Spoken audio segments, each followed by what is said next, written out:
los días, cuando nos despertamos, comienzan a escucharse una serie de ruidos que nos acompañarán a lo largo de la jornada.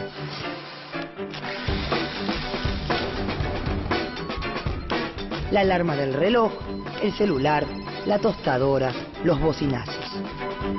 Millones de personas alrededor del mundo trabajan, cocinan, se trasladan de un lugar a otro, lavan el auto, ven la televisión, encienden lámparas que iluminan ambientes de sus viviendas, prenden estufas o aires acondicionados.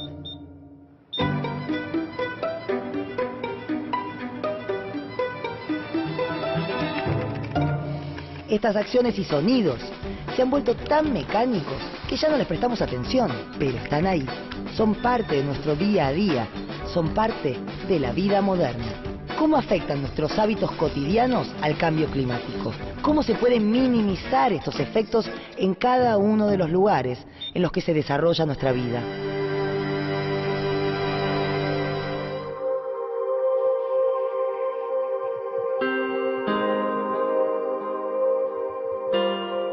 La vida en la Tierra es posible gracias a la energía que recibimos del Sol. La atmósfera permite la entrada de rayos solares que calientan la Tierra. Esta, al calentarse, también emite calor, pero algunos gases en la atmósfera impiden que se escape todo el calor hacia el espacio y lo devuelven al planeta. Este fenómeno llamado efecto invernadero es lo que permite, entre otras cosas, nuestra existencia. Pero si la atmósfera retiene demasiado calor, la temperatura del planeta aumenta y produce una consecuencia tan peligrosa como indeseada: el cambio climático. Desde que descubrió el fuego e inventó la rueda, el hombre transformó continuamente su entorno en busca de su bienestar. En esta búsqueda logró grandes avances y descubrimientos, pero también alteró ciclos propios de la naturaleza. Las industrias, la producción a gran escala, el uso de máquinas pesadas y la quema continua de combustibles fósiles provocan un constante aumento en el volumen de los gases que quedan alojados en la atmósfera. Estos son los gases de efecto invernadero. El dióxido de carbono es uno de ellos y es el resultado de casi todas las actividades humanas, desde pequeñas acciones cotidianas, como dejar una luz encendida, hasta desastres ambientales, como los incendios forestales. Todos son parte de una cadena de contaminación global que puede poner en serio peligro el futuro de la vida en la Tierra. Las causas y las consecuencias del calentamiento global son muchas y están vinculadas entre sí. Cada una, a su manera, aporta alteraciones o sufre los efectos de las demás. Cada una debe ser pensada entonces como un punto de un delicado tejido global del que depende nada más y nada menos que nuestra existencia.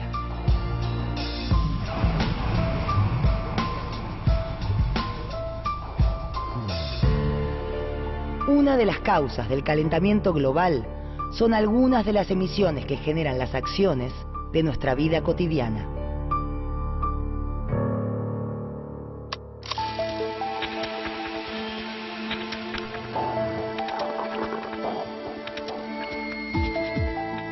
En la segunda mitad del siglo XX, la tecnología cambió radicalmente nuestro modo de vida. Millones de consumidores pudieron acceder a una oferta ilimitada de productos diseñados para hacer más fáciles nuestras tareas de la vida cotidiana y generar confort y comodidad. Productos que a medida que evolucionaban, consumían más energía y producían más contaminación. En cualquier lugar, nos encontramos rodeados de máquinas y objetos que nos facilitan la vida y de los que muchas veces dependemos. La industria automotriz, por ejemplo, el uso de teléfonos móviles, de computadoras portátiles, crecieron exponencialmente en las últimas décadas. Donde antes había un ventilador de techo, hoy puede haber un aire acondicionado. Donde se enchufaba un solo aparato, hoy se conectan 4 o 5 dispositivos eléctricos al mismo tiempo. Si cada día más personas acceden a más aparatos eléctricos, ¿cómo podemos hacer para que estas variables de consumo no se salgan de control y aceleren el cambio del clima en nuestro planeta?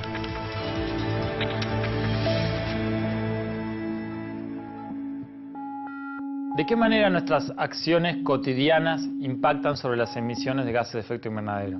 Bueno, de muy diversas maneras. Por ejemplo, cada vez que prendemos una lamparita se está consumiendo energía.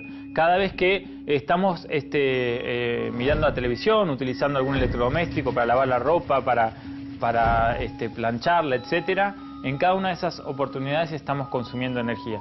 Todas estas cuestiones que hacen a nuestra vida cotidiana, a la de todos nosotros, y que requieren el consumo de energía, tienen un impacto sobre las emisiones de gases de efecto invernadero.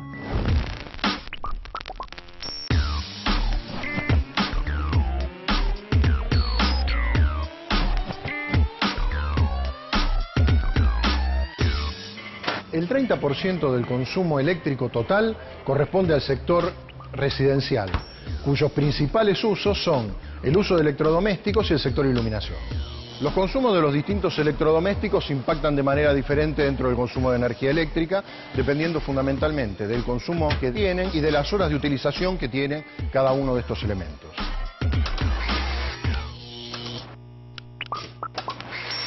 Teniendo en cuenta que el equipamiento típico de una casa implica un consumo de alrededor de 550 o 580 kilowatt-hora bimestrales, prácticamente un 20% se lo lleva la conservación de alimentos, o sea, las heladeras. Hay productos que tienen un consumo puntual muy importante de energía eléctrica, por más que uno los use menos horas que una heladera que está a las 24 horas enchufadas. Y son aquellos productos que contienen una resistencia eléctrica, como ser las planchas, las cocinas eléctricas, los hornos eléctricos, las estufas a cuarzo o incluso los lavarropas.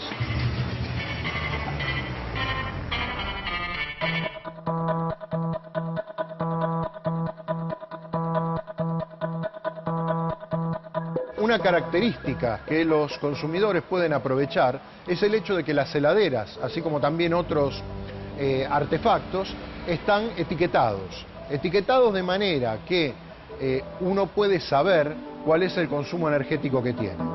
En el caso de las heladeras, por ejemplo, tenemos que el etiquetado va desde la A hasta la G y una heladera A está consumiendo algo más de un 70% menos de electricidad que una heladera G. Hay otros artefactos que sí tienen un consumo importante y que estacionalmente pueden llegar a ser consumos muy relevantes porque pueden incluso duplicar el consumo promedio de todo el año, como son las estufas eléctricas y los acondicionadores de aire, en este caso en verano. Los aires acondicionados se recomienda ponerlos entre 23 y 25 grados. ¿Por qué? Porque bajar un grado por debajo de los 25 grados implica un consumo energético adicional del 5 al 7% y por cada grado adicional que se baja, se está aumentando el consumo energético.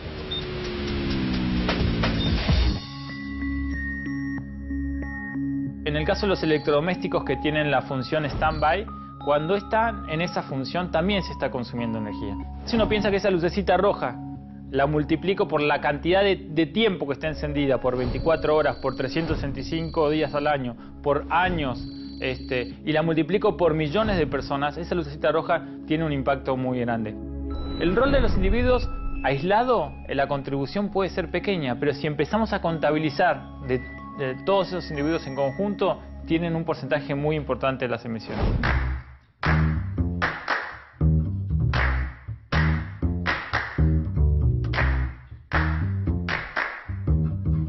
Hoy, ¿prendiste la computadora?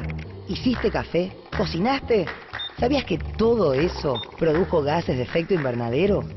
Todas estas acciones, por pequeñas que sean, son parte de una cadena firme y sensible relacionada con el consumo de recursos no renovables como el agua y los combustibles fósiles. Por esto, en la cadena de consumo que va desde que nos despertamos hasta que nos acostamos, está presente el cambio climático. Seguramente estarán pensando en cómo averiguar la cantidad de gases de efecto invernadero que generamos. Para esto existe una herramienta, la huella de carbono. La huella de carbono es un indicador que normalmente se utiliza para medir el impacto de los distintos estilos de vida de las personas sobre el cambio climático. ¿En qué consiste la huella de carbono? Consiste en medir cada una de las actividades que desarrollamos nosotros cotidianamente y asignarle a cada actividad un peso en términos de emisiones de dióxido de carbono. Entonces, ¿cómo se puede determinar la huella de carbono de una persona? Uno tendría que medir las emisiones vinculadas al transporte de esa persona, las emisiones vinculadas al consumo de energía, las emisiones vinculadas a la generación de residuos. Para cada uno de esos casos uno tiene que identificar cuáles son las fuentes de emisión. Entonces, por ejemplo, en el transporte la fuente de emisión es la quema de combustible cuando el auto está en movimiento. En el consumo de energía en casa, las emisiones están vinculadas a que cuando uno prende una lamparita se está generando energía que produce emisiones en algún lugar para que yo pueda tener luz. Cuando uno utiliza un electrodoméstico pasa lo mismo. Cuando uno genera residuos, esos residuos que van a parar a un relleno sanitario generan después en la descomposición un gas muy peligroso que se denomina metano, que también tiene un efecto importante sobre el calentamiento global. Entonces, la medición de todas estas actividades y sus impactos sobre el dióxido de carbono es lo que nosotros denominamos la huella de carbono.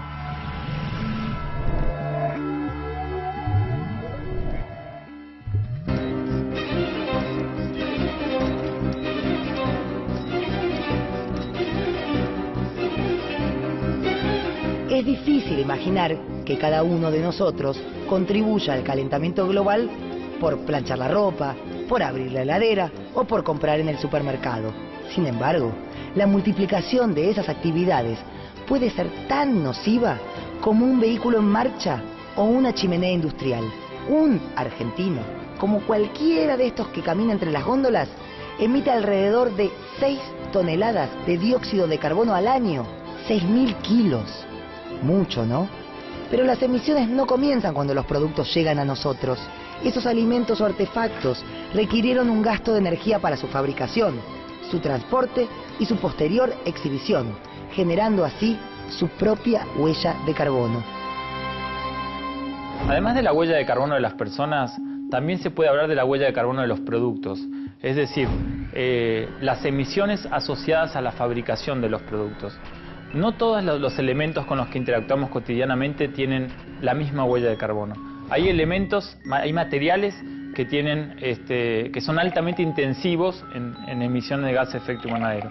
Por ejemplo, el plástico, el vidrio, el aluminio, son materiales que requieren para producirse la liberación de enormes cantidades de emisiones.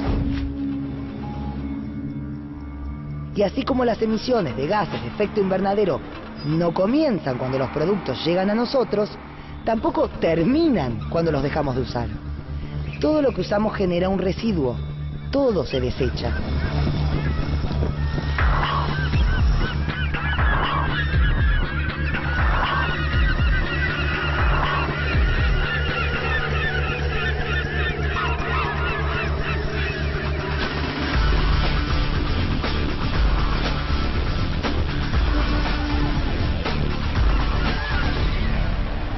Las montañas de residuos que se producen todos los días están asociadas a un enorme consumo de energía y de materiales, desde la extracción de materias primas hasta que finaliza la vida útil de los productos. Cuando son dispuestos en rellenos sanitarios, generan gran cantidad de contaminantes gaseosos y líquidos que pueden difundir hacia los medios receptores. En particular, los residuos orgánicos generan gran cantidad durante su descomposición de dióxido de carbono, de metano, dos de los gases más importantes de efecto invernadero. La solución para el problema de los residuos radica básicamente en intentar no generarlos. Es lo que se llama reducción en origen y son todos los esfuerzos que puede hacer cualquier persona para tratar de generar cada vez menos residuos.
En 1992 se llevó a cabo la Cumbre de la Tierra. Desde ese momento la comunidad internacional comenzó a mostrar más preocupación por el cuidado del ambiente y se establecieron marcos y políticas a nivel global para mitigar los efectos del cambio climático.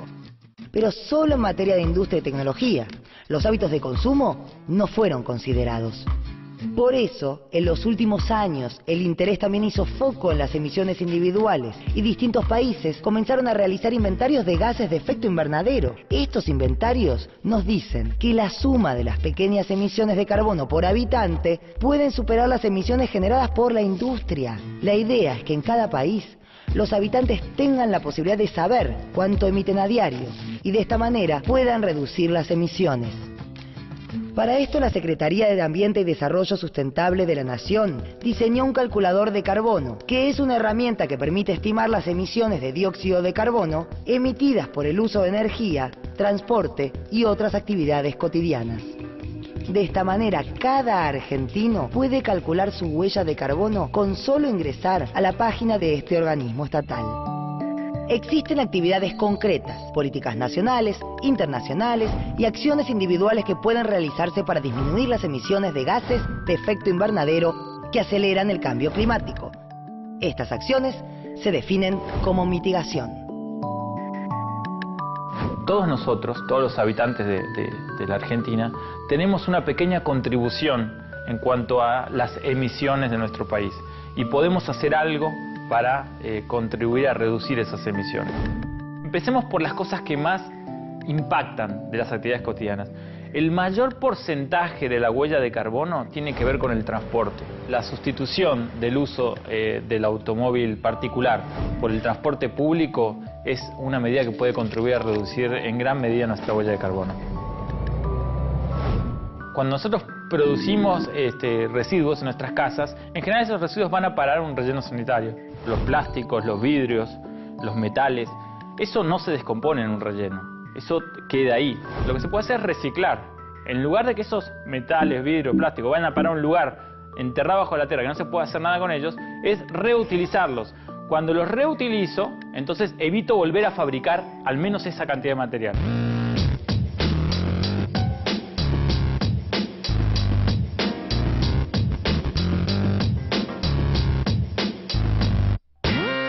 El aluminio y el vidrio comparten aspectos importantes con respecto al reciclaje. En ambos casos provienen de materias primas abundantes, aunque no renovables.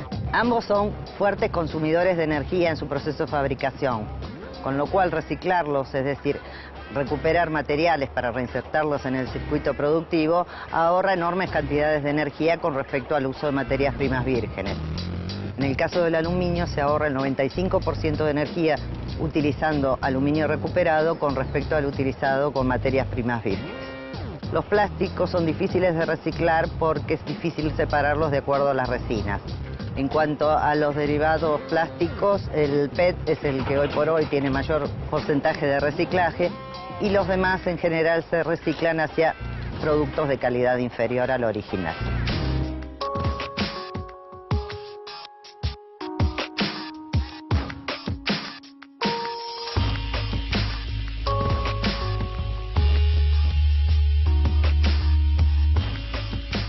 Los papeles y cartones generalmente se producen a partir de la tala de bosques. Sin embargo, los bosques fijan carbono, son sostén de biodiversidad y generan humedad que ayuda a regular la temperatura. Los papeles y cartones, durante su proceso de fabricación, implican un gran consumo energético ya desde la tala, siguiendo el transporte al aserradero, todo el sistema de aserrado y chipeado y de los tratamientos químicos usados para fabricar la pulpa y el propio papel y cartón. La importancia entonces es sustituir las materias primas vírgenes por materiales recuperados.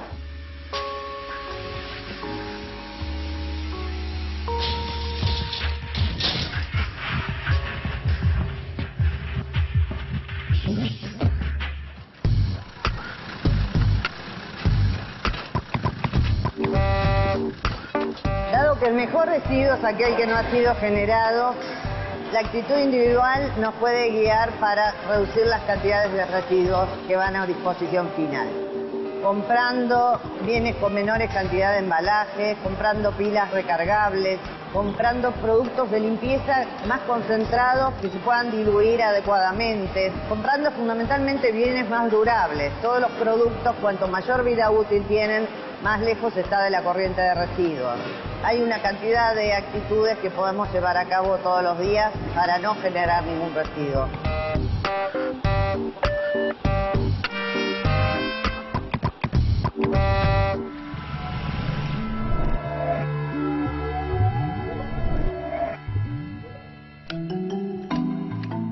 A partir del 2007, el gobierno argentino hizo una convocatoria para que se reemplacen voluntariamente los focos incandescentes por los de bajo consumo, en el marco del programa de uso racional de energía eléctrica. El sector de la iluminación residencial o comercial tiene un importante porcentaje de participación en la matriz energética mundial, y esto está asociado a la emisión de gases de efecto invernadero. Debido a esto se busca constantemente el reemplazo hacia soluciones más eficientes, como es el caso de las lámparas fluorescentes compactas para sustituir a las lámparas incandescentes. Las lámparas fluorescentes compactas habitualmente se denominan de bajo consumo justamente porque su uso permite un ahorro en el consumo de energía eléctrica de hasta un 80% comparada con las incandescentes equivalentes. Ese ahorro de energía eléctrica consumida se traduce en una menor cantidad de emisión de gases de efecto invernadero asociadas a la generación en las centrales térmicas. Lo que hay que tener en cuenta siempre, no solo el nivel de iluminación, sino dónde están localizadas. Las lámparas fluorescentes compactas no admiten excesivos encendidos y apagados, con lo cual si uno se fija en el etiquetado va a tener las indicaciones del fabricante de cuál es el uso óptimo para obtener las horas garantizadas de vida útil que hay en la etiqueta. Hay medidas que implican tanto un ahorro de energía eléctrica como un ahorro de otros recursos, como por ejemplo el agua. Es el caso de los lavarropas. Si uno hace un lavado con el lavarropas completo de ropa, eso gasta mucha menos agua y mucha menos energía que hacer 2 lavados con el lavarropas por la mitad. Si uno tiene en cuenta además que del 80 al 85% de la energía que gasta el lavarropa la gasta en calentar el agua para el lavado, también es importante el hecho de utilizar todas las veces que se pueda agua fría para el lavado como una manera más de ahorrar energía. El consumo de agua tiene asociado un consumo de energía, es decir, el agua tiene que ser bombeada para llegar a nuestra casa y las bombas que se utilizan para que el agua se mueva consumen energía. Entonces, el despilfarro de agua significa también despilfarro de energía y, como dijimos anteriormente, significan emisiones de gases de efecto invernadero en la atmósfera.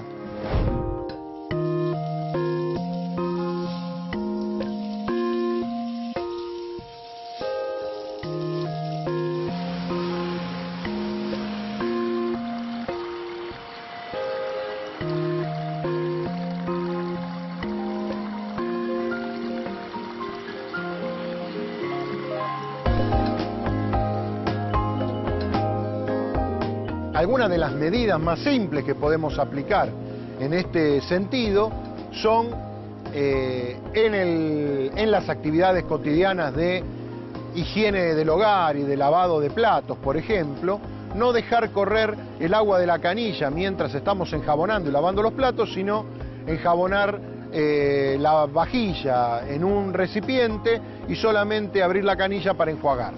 En el caso de la higiene personal, también es evidente que si uno se da una ducha relativamente corta en el tiempo, está consumiendo mucha menos agua que en un baño de inmersión. Si uno lava autos con una manguera, si uno lava autos con un compresor, está en general gastando mucha más agua que la que está gastando cuando uno lava el auto con un balde, por ejemplo, y una esponja.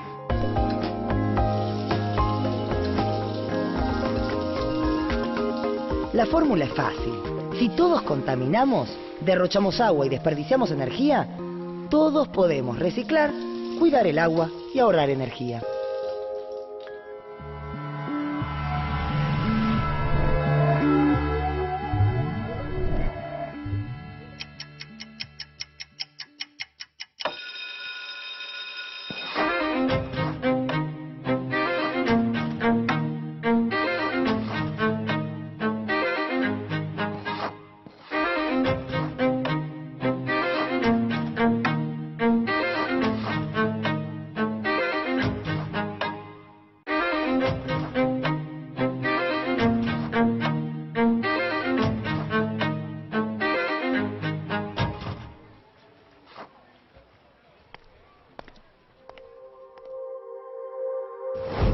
El efecto invernadero es un fenómeno natural, pero la acción del hombre lo potencia al emitir grandes cantidades de gases de efecto invernadero a la atmósfera.